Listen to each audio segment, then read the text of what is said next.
Il y a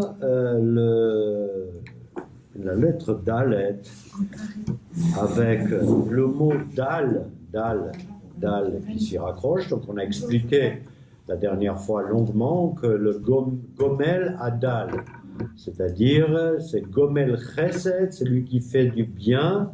Et à qui fait-il du bien? Il fait du bien au Dal, qui est le Ani, avec un Ein, celui qui est privé de choses. Il y a deux expressions contradictoires.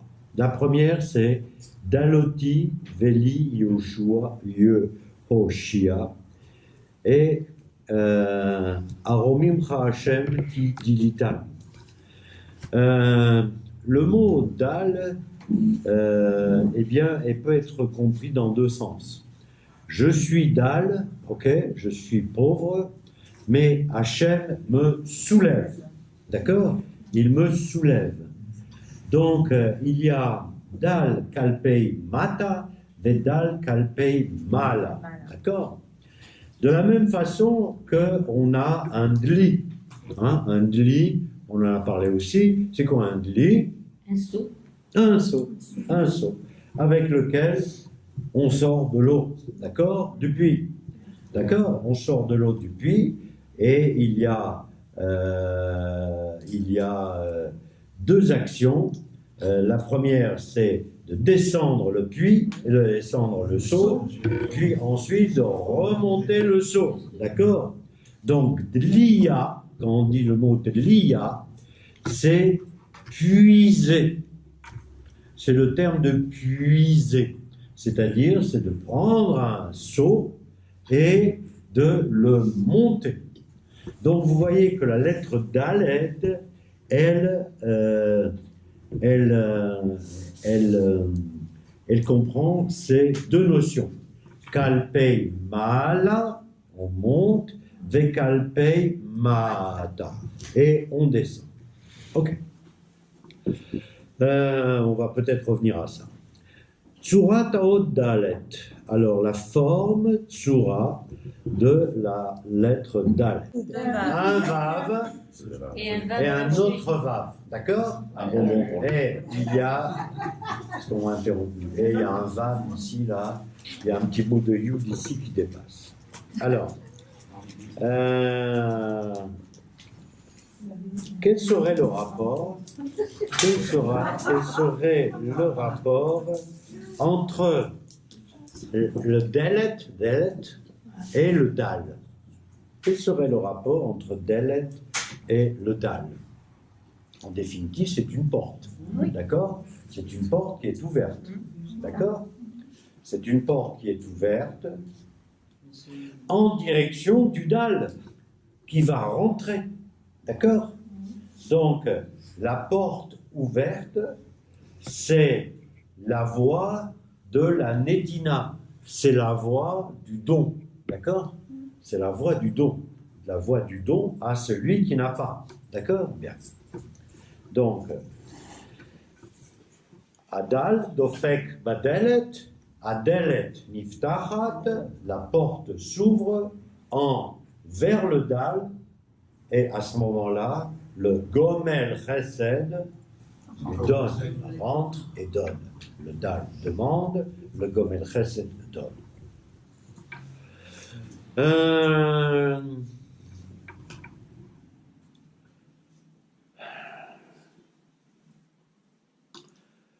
On pourrait dire aussi que dans la notion de Delet, c'est Mashu chez Middaldel. Comment Nadneda. Tu dis, mais c'est Nadneda. Nadneda. Toi, tu sais ce qu'est Nadneda. Dis-nous, qu'est-ce que c'est une Nadneda? C'est là où les enfants, les Nadned. C'est une balançoire. Tout simplement. Voilà. Est-ce que tu veux aller à la Nadneda? À ta rotse, les Nadned ou le rotse, les Nadned?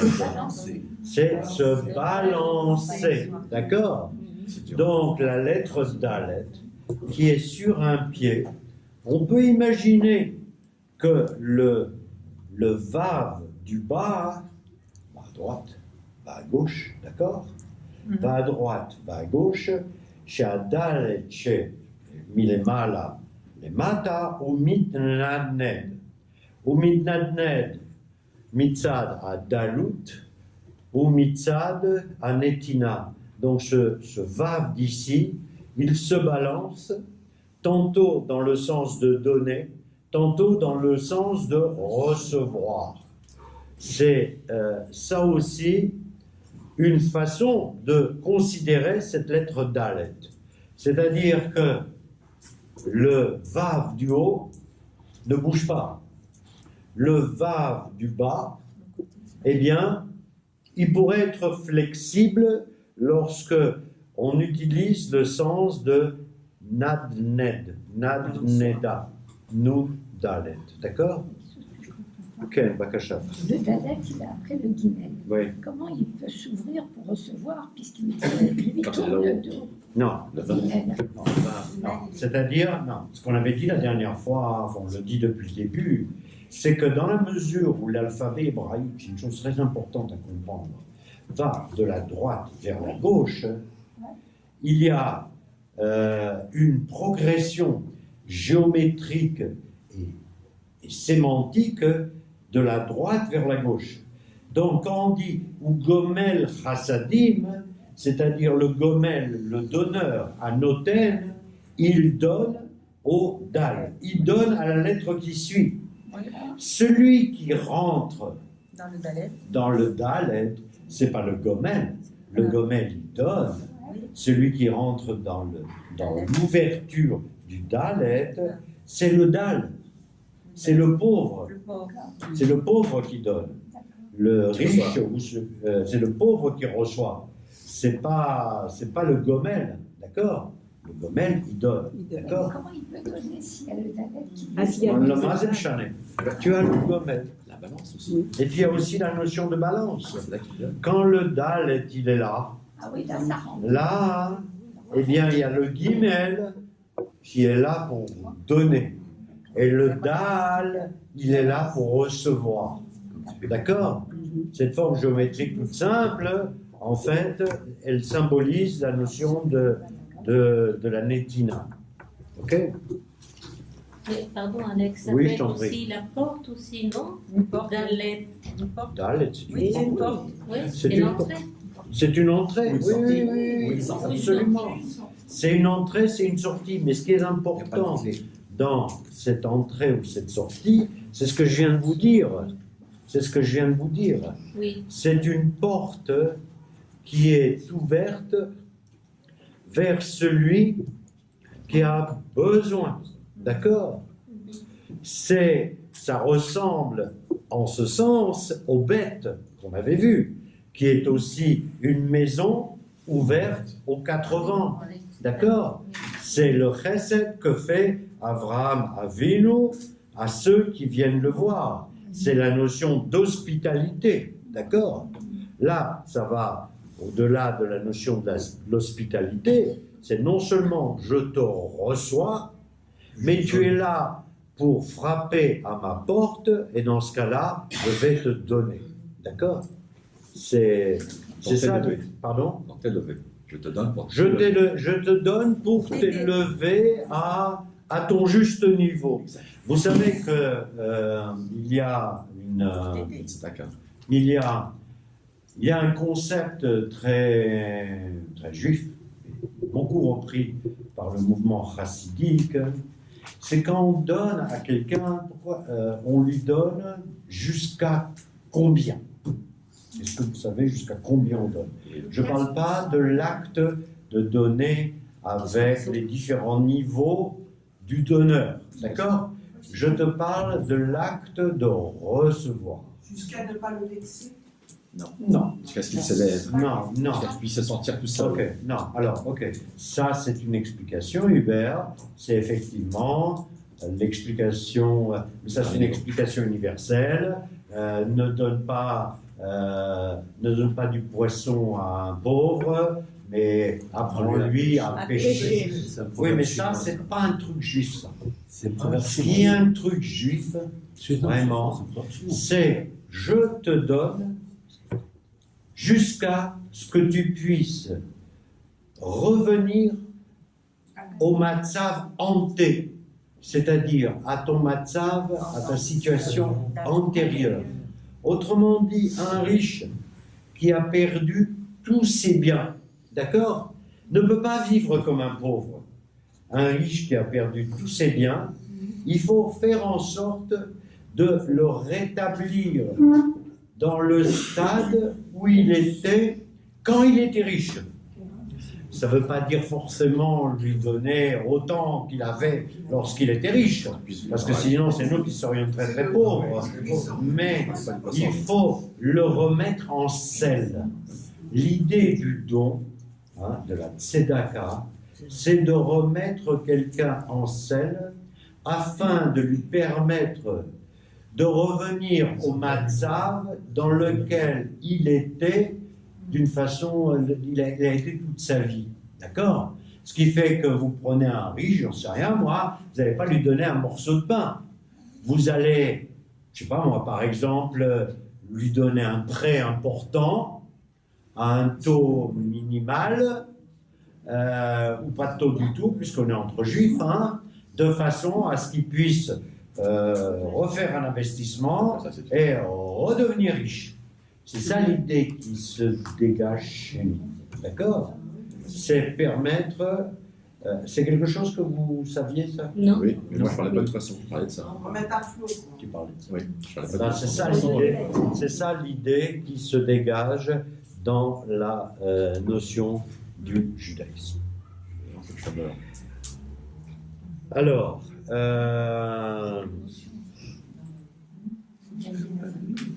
mais ça équivaut à ce que tu disais au début. C'est-à-dire, dans la tzedaka, le talet c'est pour donner, pour pouvoir t'élever. Non, pour recevoir, pour pouvoir t'élever. pour pouvoir t'élever. C'est Alors, pour pouvoir t'élever, non pas, c'est-à-dire qu'il ne faut pas se tromper.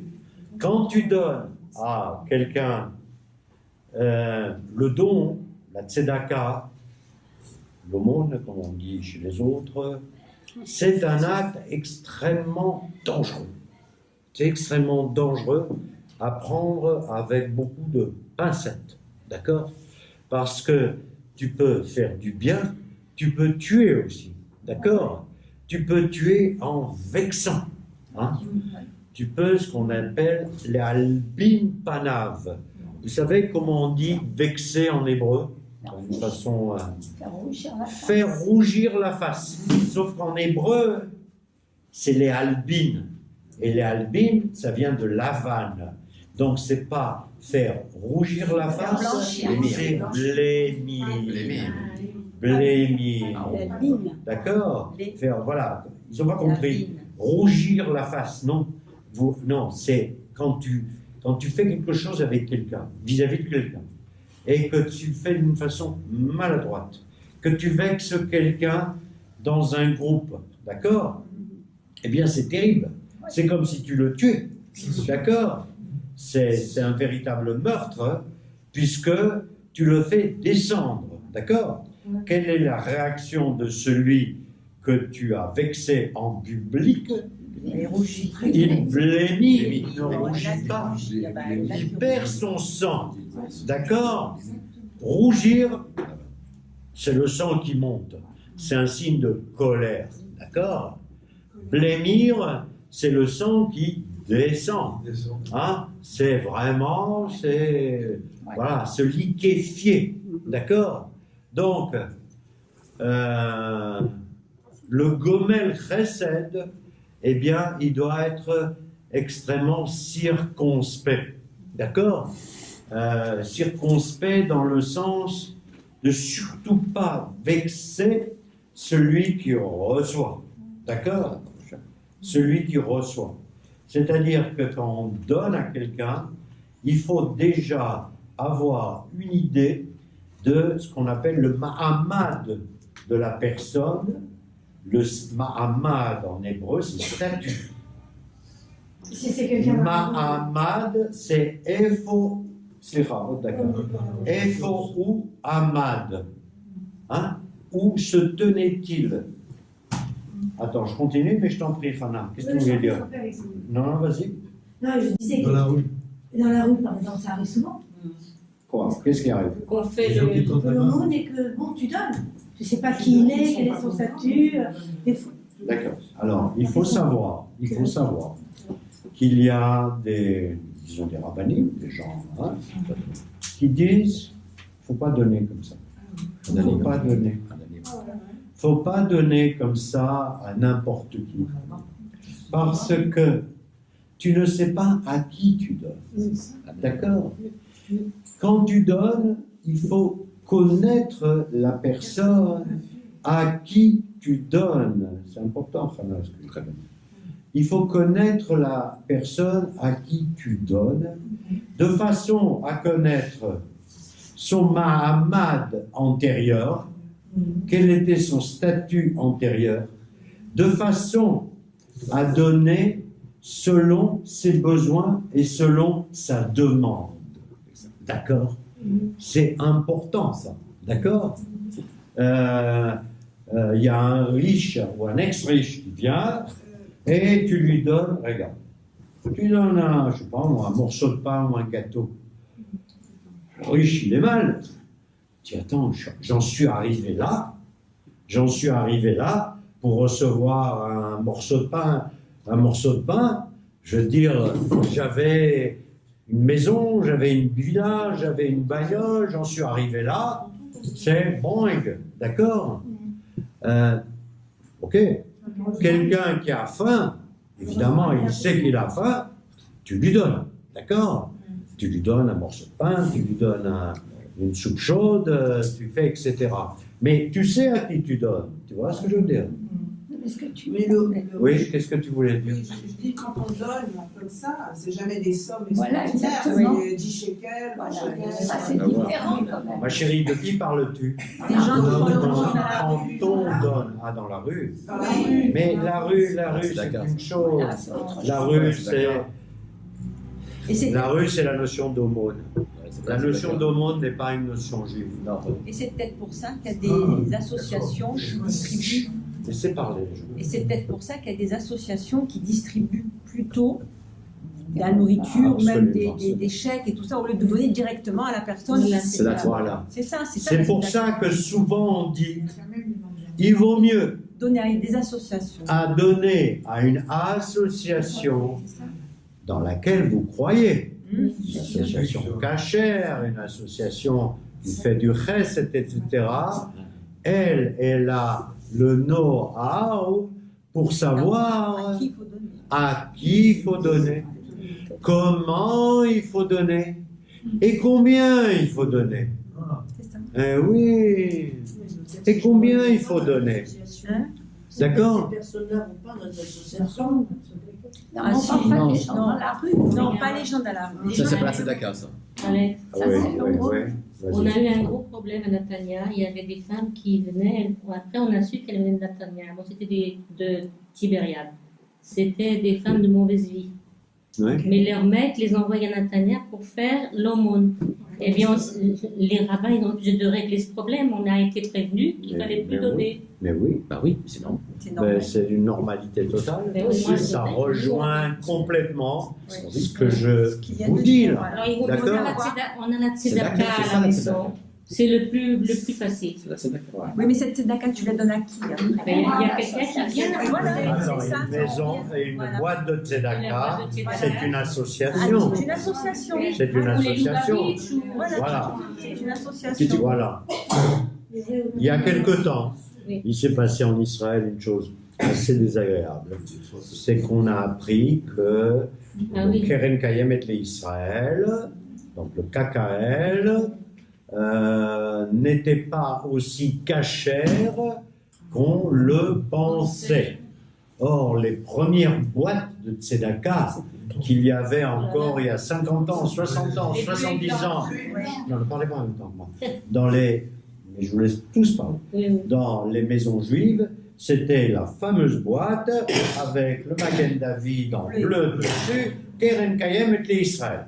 Et tout le monde mettait des sous dedans, et on l'a donné aux représentants du Keren Kayem, etc. C'est ça. Voilà. Bon, les choses se dévoilent petit à petit. Chacun d'entre nous a un lien avec une association. D'accord? Moi, j'aime beaucoup les Lubavitch. Nous avons une boîte de Tzedaka Lubavitch et on sait où ils sont. Et quand elle est pleine, quand elle est lourde, on va l'apporter. Donc, je ne dis pas que c'est la seule façon de faire. Hein. Le Chesed, Gomel Chesed, c'est chacun il le fait tous les jours. D'accord? La notion de Gomel Chesed, c'est, comment dirais-je, c'est une composante très personnelle. Et on peut faire le Chesed sans passer par le biais des monnaies sonnantes et trébuchantes. Je veux dire, on fait du Chesed de tas de façons différentes. Un sourire, c'est un Chesed, d'accord? Je sais pas moi. Il peut aider de sa On peut aider de sa personne. Aider la petite vieille dans la rue à transporter ses sacs, c'est du Chesed, d'accord? Donc, etc., etc. D'accord? Bien. Est-ce que quelqu'un avait d'autres remarques à faire? C'est du civisme, enfin. Non. Non. C'est pas du Si tu es employeur, tu peux embaucher un chômeur plutôt qu'un quelqu'un qui vient d'une autre boîte. Si tu embauches un chômeur, tu fais la tzedaka. Parce que tu donnes un travail à quelqu'un qui n'en avait pas et qui en a besoin. Le civisme, c'est quand tu fonctionnes dans ta vie, dans la vie. Le civisme, c'est ça. L'éducation civisme. D'accord. Civique, Oui. c'est tes obligations et tes demandes. Comme disait Kennedy, ne pense pas à ce que l'Amérique peut faire pour toi, pense à ce que tu peux faire pour l'Amérique. Ça, c'est le civisme. Ça, c'est un concept grec. C'est pas un concept juif. D'accord? C'est un concept grec. C'est l'homme dans la cité. Hein? Éducation civique. C'est de la politique dans le noble sens du terme et dans le sens grec du terme. Nous, on ne fonctionne pas en termes de civisme. Nous, on fonctionne en termes de chesed. C'est marqué une grande phrase en hébreu, c'est Haolam chesed ibane. Vous connaissez cette phrase? Haolam chesed ibane. Le monde sera construit par le chesed. D'accord? Le monde dans lequel on est, que Hachem nous a donné, c'est-à-dire chacun d'entre nous, voilà, c'est son boulot de contribuer à la construction du chesed, à la construction du olam par le biais du chesed. Voilà, retenez cette phrase, Haolam chesed ibane. Le monde sera construit grâce au chesed. Il faut avoir le don du don. On peut avoir le don du don, absolument. Et c'est pour ça qu'on dit digne d'un don. Oh. Évidemment, il y a des gens, mais t'as raison, Julien, ça ne plaît pas, ça. Il y a des gens qui ont le don, un don de chesed. Je veux dire, c'est un attribut personnel, ça. Quelque part, tu l'as ou tu ne l'as pas. C'est pour ça que je disais que pour moi, c'est un état d'esprit. C'est un état d'esprit. Ah, ça, je suis d'accord. C'est un état d'esprit. Je contestais, en fait, ton terme de civisme. C'est altruiste qu'il faut dire. Pour moi, ça voulait dire la même chose. Parce Ben, que... ça a l'air, mais moi j'ai corrigé entre le civisme et la tzedaka. D'accord? Mais cela dit, il y a des gens qui sont effectivement portés vers le chesed. Mais ça n'empêche pas de donner un ou deux shekels dans la rue. Ok. Je voudrais aborder un autre sujet qui est important au niveau du Dalet. Alors, il y a, au niveau de la forme du Dalet, il y a une lettre qui rappelle étrangement le Dalet. Resh, Chazak Uba. Oui. La lettre Resh, qu'est-ce qu'elle a, la lettre Resh? Qu'est-ce qu'il a, la lettre Dalet, qu'on n'a pas la lettre Resh? Il n'y a pas le tchoukchik en bas. D'accord? Mais cela dit, quand on les écrit, d'accord? Supposez par exemple un sofer Stam, qui écrit un Sefer Torah ou qui écrit n'importe quoi, et il fait un tchoukchik tellement petit On ne voit pas si c'est un dalet. qu'on ne voit pas si c'est un dalet ou un resh. Bien. Eh bien, c'est grave. Pourquoi c'est grave? Parce que On peut changer le sens du mot. non, ce n'est pas le sens du mot, c'est la kavana totale. Quand tu mets un resh, deux mots sur la lettre resh, on va l'aborder dans quelques temps, Bezrat Hashem, le premier mot qui vous vient à l'esprit quand vous dites resh, c'est quoi? Roche. Racha. Racha, d'accord? C'est le méchant, d'accord? C'est le méchant, Resh. Resh, Veshim, d'accord? Resh, Racha. Donc, si Chaz Khalila, on écrit le Dalet comme Resh, qu'est-ce qui se passe? Il se passe que, je ne donnerai qu'un exemple, mais celui-là est suffisamment important. Quand on fait le Kriyat Shema, d'accord? On dit Hashem Elokeinu, Hashem Echad. Echad. Et quand, et les rabbanim nous ont dit, prolonger le Dalet, n'est-ce pas? Prolonger le Dalet, c'est-à-dire au niveau de la prononciation. Echad. D'accord? On insiste sur le Dalet. On insiste sur le Dalet pour que, Chaz v'Chalila, on ne puisse pas croire qu'il s'agit d'un Resh. Parce que si Chaz v'Chalila, il s'agissait d'un Resh et non pas d'un Dalet, on dirait Hashem Acher. Pas Echad Acher. Si vous écrivez, absolument, si vous écrivez Aleph, Chet, Resh, vous prononcez pas Echa, vous prononcez Acher. Donc Hashem est autre. Ok? Donc, il faut faire très très attention. Donc, Shema Israël, Hashem Elokeinu, Hashem Echad. Et comment on le sait? Comment on le sait? Nous, simples juifs qui ne savons pas grand-chose, c'est quand on lit un Sefer Torah ou quand on lit tout simplement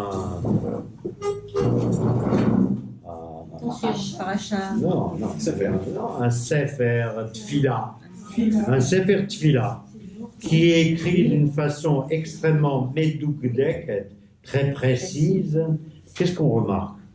On remarque que le Dalet, c'est un grand Dalet, que le Dalet est grand, d'accord? Quand on lit dans la Torah, on voit un grand Dalet. En hébreu, ça se dit Dalet Rabati. C'est comme ça qu'on appelle le Dalet, qui est plus grand que les autres lettres qui le précèdent. Dalet Rabati. Rabati de Rav, Rav de grand, la notion de grandeur. Donc le Dalet Ravati. Et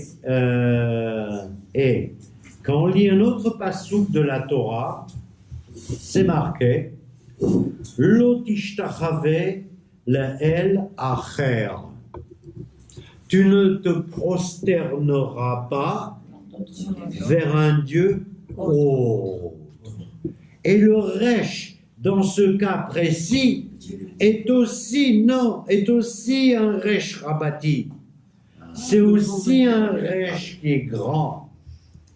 Pour bien comment dirais-je, pour bien faire ressortir l'idée que le Resh peut être grand, c'est-à-dire le Resha Baolam, la méchanceté dans le monde. Hein? On est bien payé pour le savoir que la méchanceté dans le monde, elle peut atteindre des sommets, d'accord? Et qu'en plus, elle est à portée de main, la méchanceté. Hein? C'est pas difficile, hein? Bon. La méchanceté dans le monde peut atteindre des sommets. Donc, la Torah attire notre attention sur le Resh de Resha. Et ensuite, et en même temps, la Torah traîne notre attention sur le Dalet de Echad, de façon à ce que nous, pauvres ignorants, on ait un signe, voilà, un signe qui est de ne pas confondre le Dalet et le Resh. D'accord? Et ça, ces deux concepts-là sont tout simplement illustrés par la forme des lettres. D'accord? Dalet, Resh. Alors, il y a une très jolie histoire ici que rapporte Rav Zamir Cohen. Et il pose la question pourquoi elles sont si prêtes? Elles sont pas prêtes, mais de Dalet. Ressemblantes. Eh bien, c'est pas grave. Pour attirer ton attention. Alors, attends, une seconde, hein. La lettre Resh, c'est pas qu'une mauvaise lettre, là. Quand on parlera de lettre Resh, on verra aussi, comme tu l'as dit, c'est la lettre de la tête, hein, Roche, d'accord? Et encore une fois, on a bien dit que chaque lettre était duale. Il y avait du bien et du pas bien. La seule chose, c'est qu'il ne faut pas confondre. Il ne faut pas se mélanger les pinceaux, d'accord? Il ne faut pas confondre. Alors, ici est rapportée une très jolie histoire. Quand les enfants d'Israël ont fauté la faute du Hegel, du veau d'or, Amar Akadosh Baruch Hu le Moshe be'ar Sinai, Dieu a dit à Moshe au mont Sinaï, Lech red ki shichet amecha. Il est déjà là-haut, Moshe. Voilà, il était bien là-haut. Hachem, il lui dit, Lech red, allez, ça va maintenant les vacances. Hein? Tu descends, car ton peuple a fauté. Red minahar hazeh. Descends de cette montagne. D'accord? Red minahar hazeh. Quelles sont les deux lettres qui composent Red? Resh et Dalet. Donc, et le veau d'or, c'est quoi? C'est la symbolique du Resha, de la méchanceté. Donc Hachem lui a dit, ton peuple a confondu le Resh et le Dalet. C'est ça l'idée qui se dégage. Red minahar hazeh. Ton peuple a confondu le Resh du Dalet. À partir de là, toi, tu peux plus rester sur tes hauteurs de Dalet parce que ton peuple, il est dans les bassesses du Resha, du veau d'or. Et voilà. Donc, à partir, le Resha, c'est aussi la Avoda Zara, qui, par définition, s'oppose à Hachem Echad. D'accord? Donc, c'est une jolie illustration du Resh.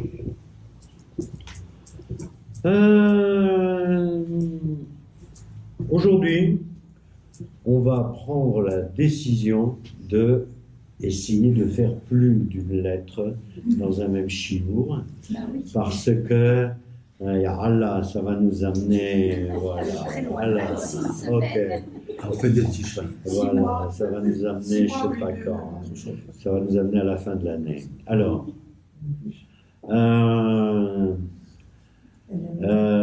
n'empêche qu'on va continuer quand même sur la lettre Dalet.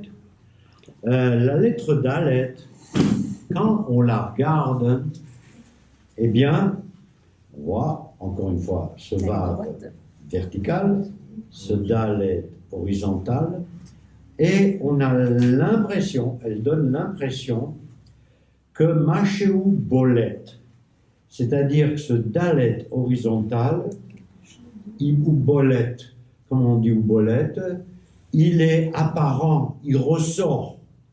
Le Dalet, il va vers l'avant, d'accord? Bolet, livlote. Livlote, c'est quelqu'un qui se met en avant, d'accord? Se met en avant. Or, ce Dalet-là, effectivement, il se met en avant. Il repose sur un socle, mais il se met en avant. Et réfléchissons et voyons voir quels sont les mots ou quelles sont les parties du corps, pour faire encore plus simple, puisque là tout ça est assez symbolique, qui se mettent en avant et qui utilisent la lettre Dalet. Réfléchissez. Les pieds. Les pieds. Alors, Les pieds, j'aime pas trop, parce que les pieds, c'est Reg. Resh, Gimel.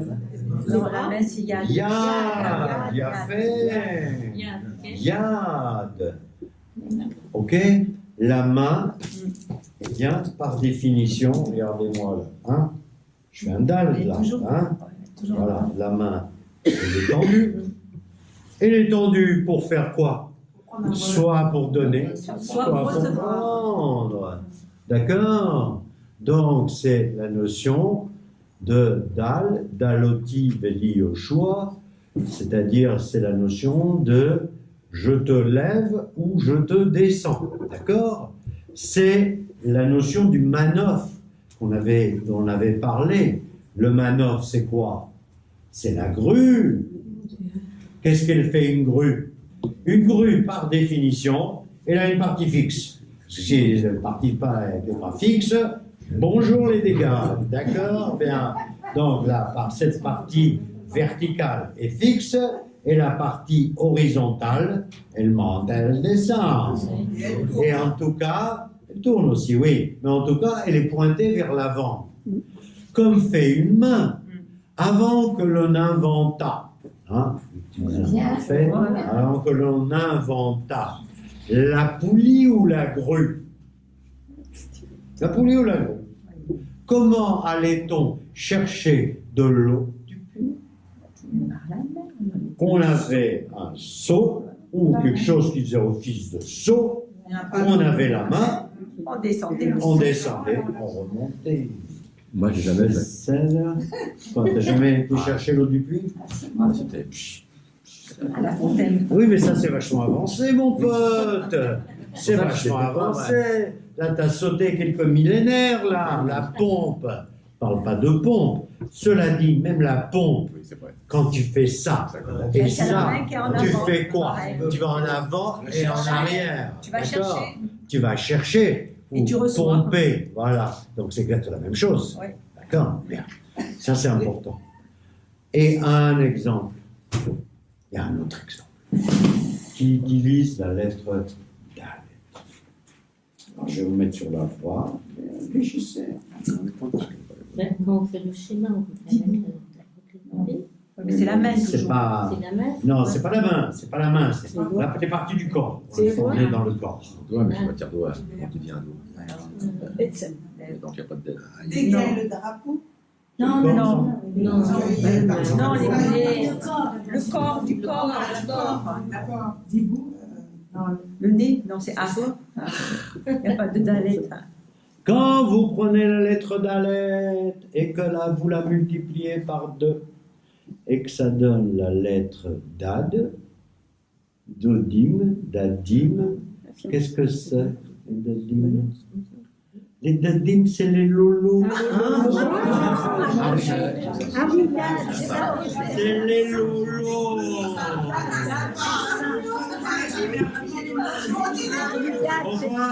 Dad, c'est ça.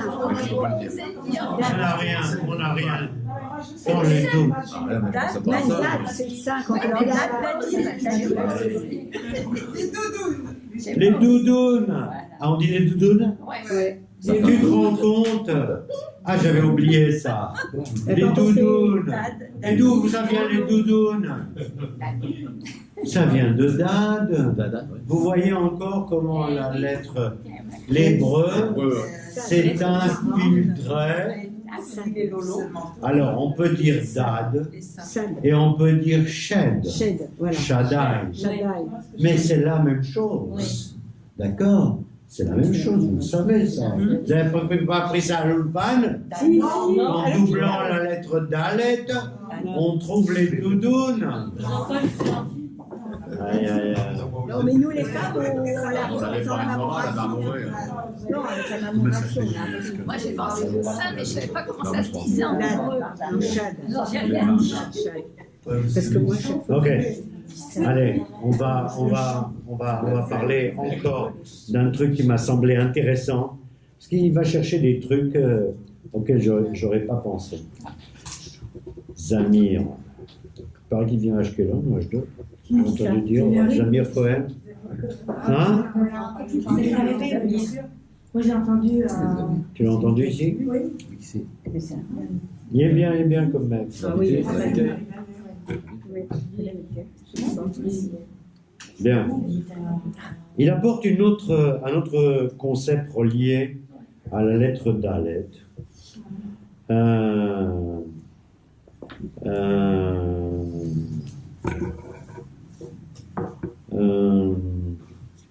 Il dit Akofetz beikrot raglav yachad nikra madeda. Alors là, ça mérite une traduction. Celui qui saute à pieds joints ou en claudiquant. D'un seul pied. D'accord? En claudiquant, en hébreu, ça se dit madeda. D'accord? Absolument. Non, c'est claudiquer. Claudiquer. Voilà. Quand tu sautes sur un pied. Oh, voilà. Quand tu sautes sur un pied, tu claudiques. Et quelque part, tu as besoin d'un bâton pour t'aider. Ou tu n'as pas besoin de bâton. Il y a des gens qui marchent très très bien sur un pied. D'accord? Donc la notion de marcher sur un pied, ça donne un mot en hébreu. Une idée. Ceux qui ont le pied dans le plat. Ceux qui ont le pied dans le plat, absolument. Un pied beau. Absolument. Il donne une autre explication que j'aime beaucoup aussi. Et il se sert de la lettre Dalet.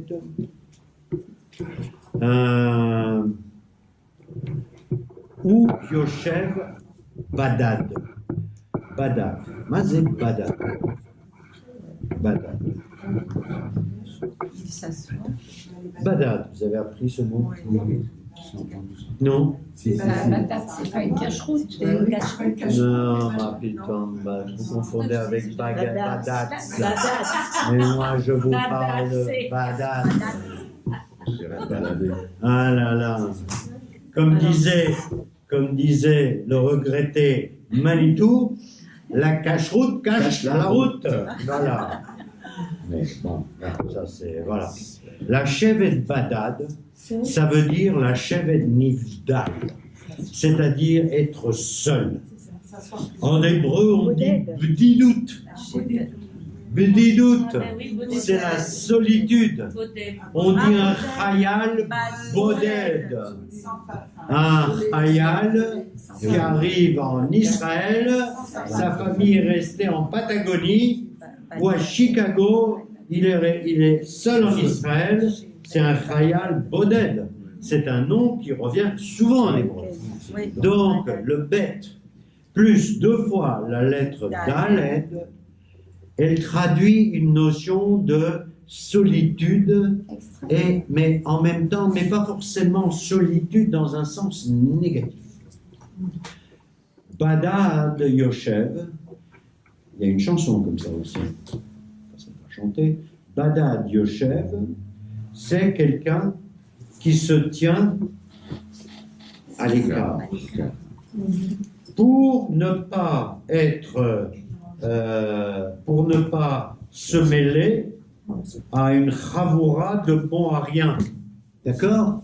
À un groupe de bons à rien, d'accord?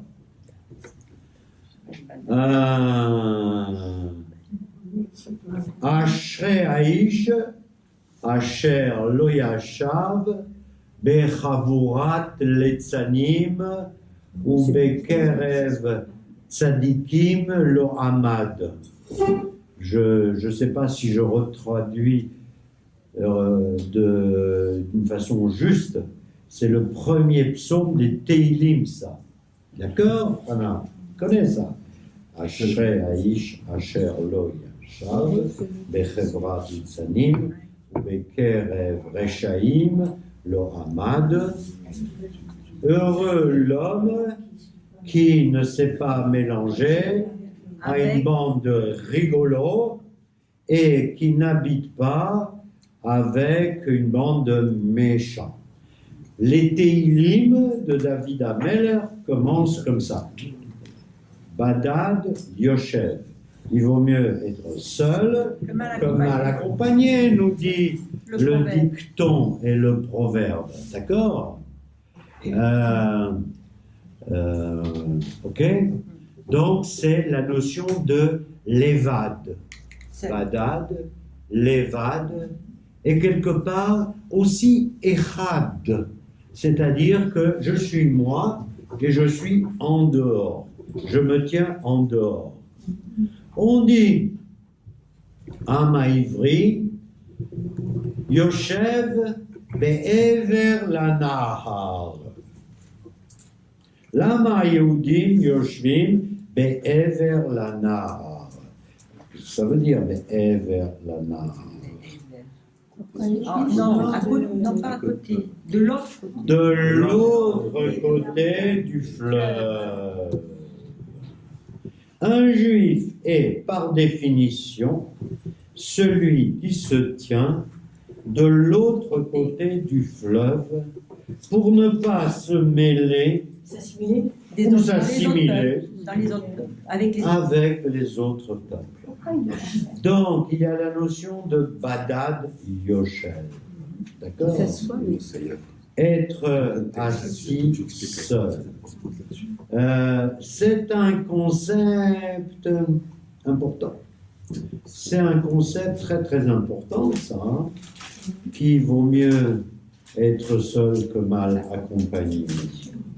Et qu'il ne faut pas se mêler à une chavoura très chaïme. C'est tellement important que c'est le premier psaume de David qui nous parle de ça. Hein, il y en a des psaumes, hein? Ashrei Aish, Asher lo amad. Enfin, bon, même si je transforme un peu, c'est pas grave, l'idée, elle est là. D'accord? Bien.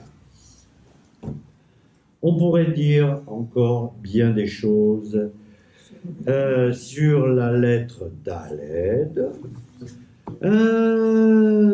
mais on pourrait aussi dire quelques mots sur les noms qui commencent par la lettre Dalet. On avait dit que la première lettre d'un nom, c'est aussi un petit peu le sens de son caractère. D'accord? David. Dina. Alors, David, Dina, Dvorah, Dov. Alors, là, il y a, là, ça, comment dirais-je, là, il y a un autre concept qui vient se lier, qui est lié à la forme du Dalet. La forme du Dalet, c'est quoi? C'est un triangle. Exact. la forme du Dalet. On a dit Quand Aleph. tu bouges, oui. Quand tu Voilà, bouges. quand tu bouges. Quand tu hein, le tu fermes, bouger. quand tu le fermes. Ensuite, on verra que. Non, Voilà. comme ça, 90 degrés. Voilà, c'est. Voilà. Non, c'est. Pardon, excusez-moi. La forme. Il va falloir que tu coupes le reste. La forme du Dalet. Ah, je fais plus la sieste avant. La forme du Dalet. Dalet, c'est le 4. D'accord? Donc, je retire tout ce que j'ai dit. Le 4. Hein? Le 4. Carré. C'est quelque chose de carré. C'est la C'est moitié, quelque la chose de fermé. D'accord? C'est un espace. D'accord? C'est un espace qui te donne 4 dimensions. 4 dimensions. D'accord? C'est pas l'espace à puissance 3 qui te donne 3 dimensions. C'est un espace puissance 2 puissance 2 qui te donne 4 dimensions. C'est quoi ces 4 dimensions? C'est le nord, le sud, l'est et l'ouest. D'accord? Tu es ouvert aux 4 vents. Le Dalet, c'est la notion de cardinal. Hein? D'ailleurs, il y a le Dalet dans cardinal. C'est une lettre importante. C'est une lettre importante. Ça. Tu dis Dalet, Oui. mais c'est Dalet? Non, je sais pas. Hein? On dit Dalet, Dalet. Dalet. Dalet. Mazem Chané. Ah, parce que j'entends de à la fin. C'est pas grave. C'est pas grave. Quand tu dis. Attends une seconde. Quand tu prononces la lettre, Oui. tu dis pas Dalet. Si. Non. Ah si, tu dis Dalet. Eh ben, tu peux dire Dalet aussi. Qu'est-ce que ça change, Mazem Chané? Ça change rien. Ça change rien. Dalet ou Dalet, je sais pas comment tu le dis, bon, Dalet, comment Non, C'est parce qu'on reste avec le- j'entendais pas Dalet. le top. Alors, Dalet, effectivement, c'est Dalet avec un taf à la Ah fin. ouais, oui, c'est pas. Mais moi, je prononce pas comme ça. Ah, Moi, je prononce Dalet. Il est Voilà. roumain. Voilà, moi, je prononce Dalet. C'est pas comme ça qu'il faut dire. On dit Dalet pour se raccrocher à la notion de Dalet. Mais je trouve que Dalet, c'est mieux. Parce que Dalet, ça véhicule le concept cardinal du 4. Parce que tu mets 2 Dalet. Voilà. Parce que, et en plus, je ferme le Dalet avec un autre Dalet. Voilà. D'accord? Dalet. Et ça n'a aucune importance. Dalet. Là, ce qu'on est en train de dire, c'est C'est son Dalet. le Dalet avec le chiffre 4 qui est rattaché, c'est quelqu'un qui est ouvert aux 4 vents. C'est quelqu'un, on va prendre l'expression,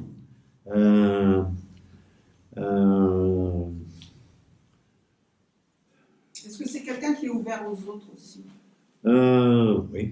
oui, c'est quelqu'un qui nous dit, Rav Zamir, Adam Kazé, noté le optimiut ou malé simcha, c'est quelqu'un qui est optimiste, il est plein de joie et il prend en fait les 4, il reçoit des 4 directions cardinales, d'accord? Dans son nom, il a déjà les 4 notions cardinales, puisque sa première lettre, elle commence par le chiffre 4, d'accord? La lettre Dalet, mais le chiffre 4, d'accord? Alors, c'est quelqu'un qui est exigeant, d'accord? C'est quelqu'un qui est exigeant et c'est quelqu'un qui aussi, quelqu'un chez Mitnadned, Qui balance. qui balance. C'est quelqu'un qui peut aller vers les extrêmes, c'est-à-dire quelque part aller du Resh au Dalet, du bon au mauvais, de l'abondance à la pauvreté. Donc c'est quelqu'un qui a une espèce de Roser Yetzibut, un manque de stabilité. Et זה חוסר יציבות בשם שלו. זאת אומרת, זה מישהו שצריך להיות יותר זהיר ממישהו אחר. En fait, ça m'est plus facile de le faire en hébreu. Carré, oui. Oui, Ouais, c'est comme ça. Mais après, חוסר יציבות, un manque de stabilité. Et c'est normal qu'il y ait un manque de stabilité. Il tient sur un pied. Sur un pied. D'accord? Par définition, il est instable. D'accord? Il est instable. Donc, ça signifie que c'est quelqu'un qui a des capacités extrêmes, mais il a tendance à les nadneda, qui se balance sur la balançoire. Donc, quand on donne un nom comme ça à un petit garçon ou à une petite fille, il faut bien surveiller pour qu'il optimise ses capacités et pour qu'il ne soit pas, chas v'chalila, amené à suivre un chemin acher. D'accord? Il y a, je vais terminer la lettre Dalet par une belle histoire, pas ici. Je me reconnais un petit Oui, alors qu'est-ce qu'il y a comme notre nom? Il y a Mendoza, Dan, Daniel, Ditsa, Dvora, Dvora, Sheoketzet, Dora, Sheoketzet ou לא Oketzet? את יודעת מה זה לעקוץ? לא יודעת. הדבורה עוקצת. דבורה, מה זה דבורה? C'est l'abeille. L'abeille. Oui, l'abeille, qu'est-ce qu'elle fait? Elle pique. Alors, toi, tu es une abeille sans dard. C'était une reine. C'était une reine. Et peut-être que... Alors, la côte, piquer, c'est quelque chose d'important, hein, parce que elle se défend, voilà. Donc toi, tu as échappé à la akitza, tu as échappé à ta capacité de te défendre en piquant. Tu es plus gentil, toi, non? Hein? Oui. Je sais pas. Voilà. Donc je dis, Est-ce que les autres lettres ont une importance aussi dans le nom? oui, évidemment. Mais je vous ai donné, Alexandre. j'avais donné l'exemple d'Alexandre. Aleph, Echad, Lamed, etc. On peut prendre n'importe quelle lettre. Absolument, le caractère. Voilà. C'est. Alors, David, c'est mais. la lettre David. Oui, David, c'est incroyable. Ça commence par un Dalet. Ça finit par. Ça finit par. Il y a un Vav au milieu. Donc ça fait 5 vaves. Et ça se termine Par un vav. par un Dalet. Un Dalet. Par un Dalet. Cinq vaves. D'accord? Donc, ok. Donc, donc c'est Spécial. Ah oui, mais je voulais savoir. Daniel, absolument. Daniel. Ok. Alors oui, je voulais vous donner un exemple qui est marrant. Il y a une légende très connue dans le Talmud. Je pense que ceux qui ont étudié un petit peu la connaissent. Hein. On dit Arba nichnesu la Pardes. Je la connais cette histoire. 4 Chachamim sont rentrés dans le Pardes. Le Pardes est dans la Chokhmat Kabbalah. Et non, c'est pas les champs. Dans la Chokhmat de la Kabbalah, c'est-à-dire 4, soit sont montés dans les cieux élevés, d'accord? Les cieux élevés, c'est quoi les cieux élevés? C'est comme ça qu'on comprend ça quand on étudie cette Agada dans Talmud Chagiga. Dans Talmud Chagiga, et il y en a 4 qui sont montés, 4 Chachamim qui avaient déjà étudié la Torah, tout ce que tu veux, etc. Ils ont voulu aller à un niveau encore plus élevé, monter à un niveau plus élevé, et monter dans un niveau plus élevé, en hébreu, ça s'appelle le pardes. Pardes. D'accord. C'est quoi le pardes? C'est Raché Tevot, les initiales de Pshat, Remez, Drash et Sod. C'est les secrets. Quand on dit pardes dans ce cas précis, c'est celui qui arrive à rentrer dans les 4 niveaux de la connaissance. Le Pshat, le Drash, l'histoire, le Remez, l'allusion, et le Sod, c'est les le secret. Donc il y en a 4 qui sont rentrés dans le pardes. Pas faire le Midrash en entier, il est long, mais peu importe. La question, c'est pas comment ils sont rentrés, c'est comment ils sont sortis. D'accord? Et on dit que il y en a un, il est mort. Il y en a un, il est devenu fou. Il y en a un, Shenichnas Beshalom Veyatza Beshalom, qui est rentré en paix et il est sorti en paix. C'est Rabbi Akiva. Et il y en a un qui s'appelle Abouya. Il est resté. Non. Il est devenu Acher. On l'a nommé, il a changé de nom. On l'a appelé Acher. Pourquoi on l'a appelé Acher? Parce qu'il est devenu un apostat.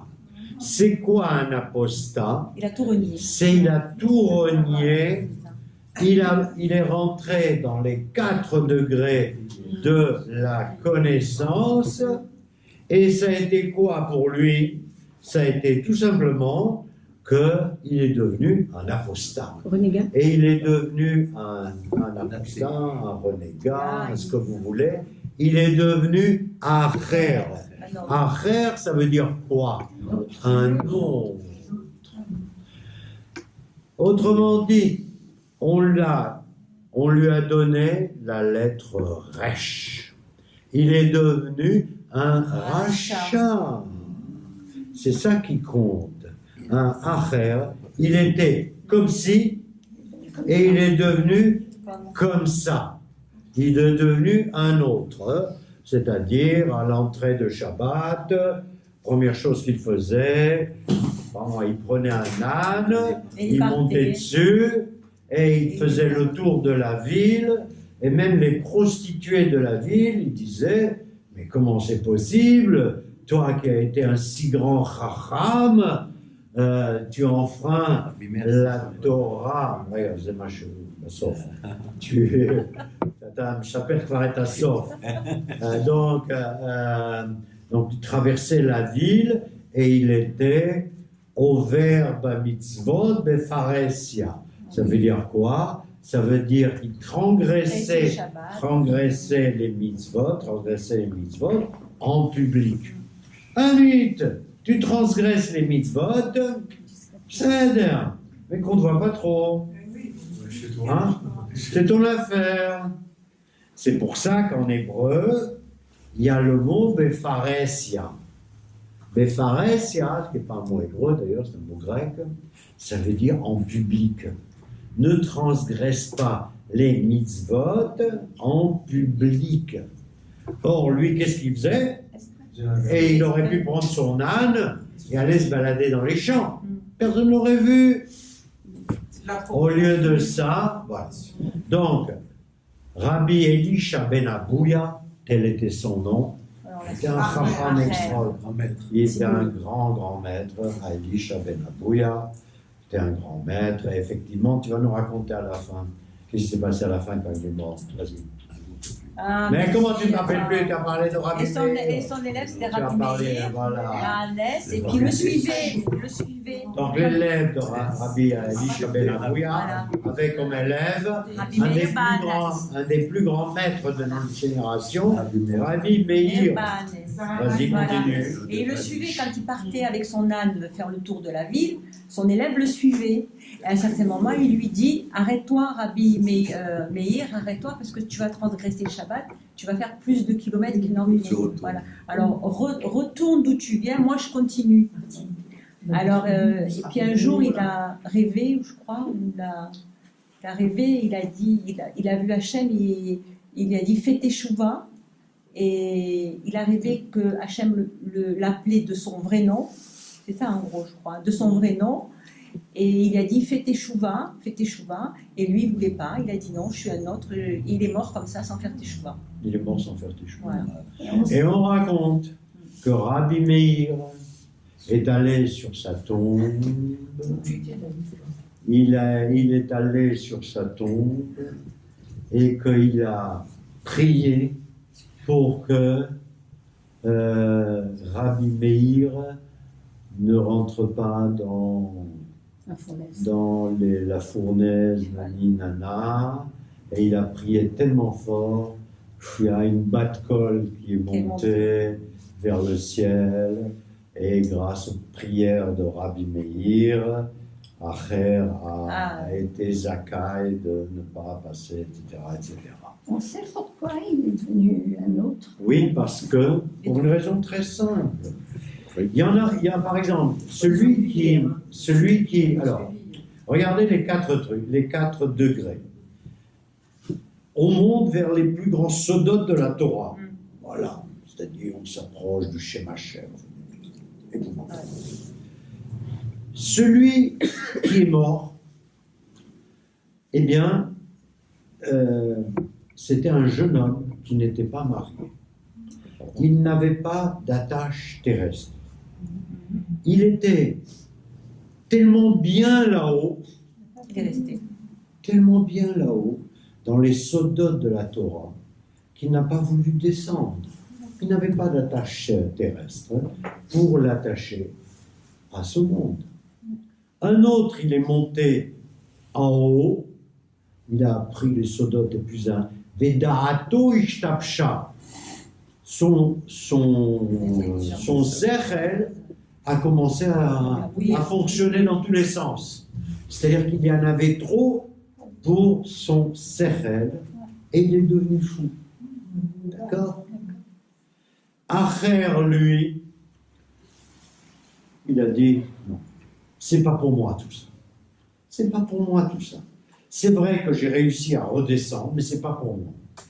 Alors, il y a des pérouchim dans la Torah qui disent en fait, si Acher, donc Elisha ben Abouya, est devenu un mécréant, c'est parce que son ascendance n'était pas cachée. Autrement dit, c'est parce qu'il descendait de gens pas bien. C'est-à-dire qu'il avait une mauvaise ascendance. Il n'avait pas un hiérus, il n'était pas rattaché à des vrais tzadikim. D'accord? Et il était même rattaché à des non-juifs. Mais dans ce cas-là, me direz-vous, pourquoi Rabbi Akiva, qui a été un guerre, puisqu'il s'est converti à l'âge de 40 ans, s'est converti, et qu'avant l'âge de 40 ans, il ne pouvait pas saquer les rabbanim. Vous savez, on dit de Rabbi Akiva qu'il disait « Donnez-moi un os d'âne que j'aille taper sur tous les rabbanim que je vois passer. » Avant 40 ans. Mais à 40 ans, il a rencontré... Voilà, il a rencontré sa belle, et il a rencontré la Torah, il a commencé à étudier, et il a été un ifrar, un élu. D'accord? On dit même au point que quand il a rencontré Moshe Rabbeinu dans les cieux, eh bien, il avait plus de connaissances même que Moshe Rabbeinu. Puisque Moshe Rabbeinu, il disait, qu'est-ce que c'est que tous ces machins que tu mets aux lettres, tous ces ktarim, tous ces couronnes que tu mets aux lettres, moi, je n'ai pas appris ça au Mont Sinaï. Et Rabbi Akiva savait interpréter d'une façon encore plus mahamika, encore plus profonde, la Torah, etc., que ne pouvait le faire Moshe. Donc, c'est le seul qui Nirnas beshalom la pardes, veyatsa beshalom min. parenthèse. On dit aussi que il avait beaucoup d'élèves, d'accord? Donc ça le rattachait aux réalités de ce monde.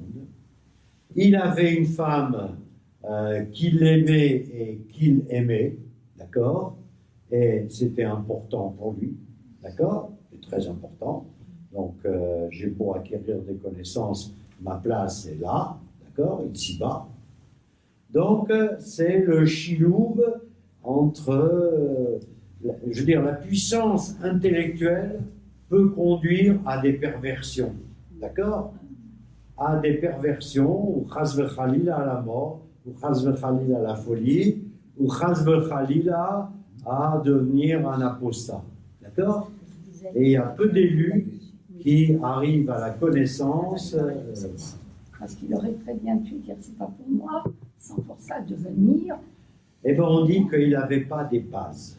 Pour Elisha ben Abouya, on dit qu'il n'avait pas suffisamment de bases. Il a acquis la connaissance, mais les bases sur lesquelles il a acquis la connaissance n'étaient pas assez solides. D'accord? N'étaient pas assez solides. Autrement dit, mitnadned, hein? Ou mitnadned. D'accord? Il n'était pas stable. Alors, qu'est-ce qu'on va faire maintenant? Parce que je ne vais pas... Non, d'abord, on va faire la lettre Hey.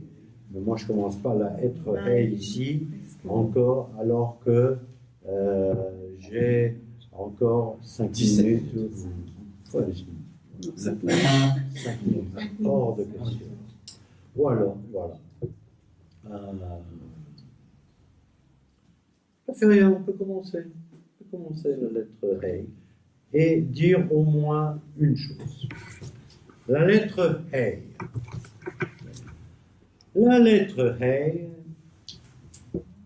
eh bien, je vais vous citer un passouk de la Torah qui est un passouk extrêmement clé, important.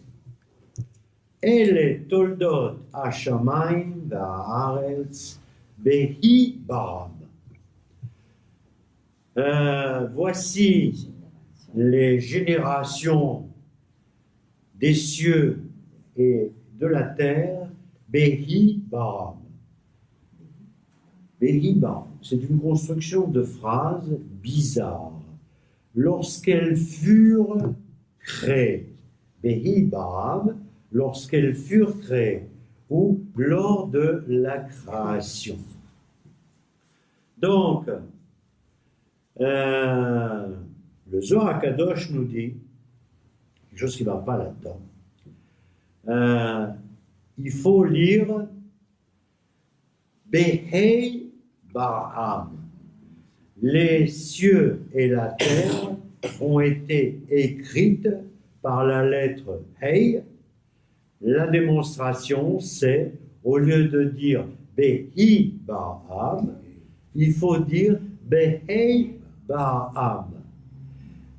C'est-à-dire Be'ot Hei, qui est dans le Shem Havaya, qui est dans le nom de Hachem, Yud Hei Vav Hei, avec la lettre Hei, ont été créés les cieux et la terre, c'est-à-dire le Yikum Agashmi, c'est-à-dire l'existence matérielle des cieux et de la terre. D'accord? Donc, ne lis pas Behi Baram, lis Behei Nivra Haolam. Autrement dit, c'est avec la lettre Hei qu'a été créé le monde. Et on s'arrête là. Et on reprendra là-dessus la prochaine. Merci, Alex. Vous voulez encore